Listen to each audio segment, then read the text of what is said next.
It was the day after he left and I didn't know what to do. Lost in yesterday, incapacitated, stuck, unable to move. The day before he came, nothing was out of place. See, I could live that way forever till he blessed his presence in his place.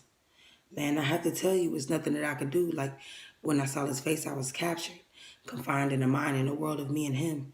Nothing else exists. Nothing I admit. His flesh on my flesh, I couldn't resist. It was the day after he left when I could only reminisce. Laying in a bed that he was just laying in, driving a car that he was just driving. It was taking a toll on me. It had a hold on me. It was a hole in my heart and I felt incomplete. And even though he still speaks to me, it's nothing like his skin on mine. And it's nothing like looking in his eyes. When he puts his hands on my hips and tells me that he loves me just like I love him, and that everything he does is for the both of us, and that even though years ago he fumbled my trust, I still had his love. It was the day after he left and I found myself wondering, trying to understand this distance between us, gain back trust and strengthen our love, never being what we was, but being something greater was the goal. And that even though we were disconnected physically, we could be connected at the soul.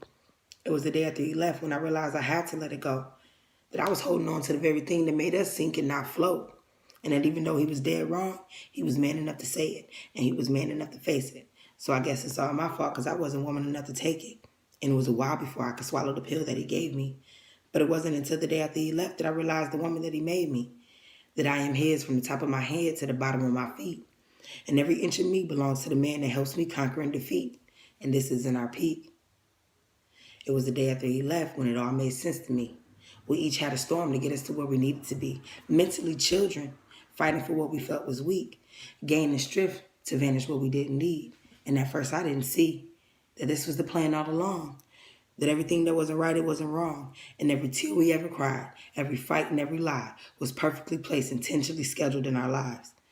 So I could be here and you could be there. And our epiphany could appear that I am his and he is mine. But it wasn't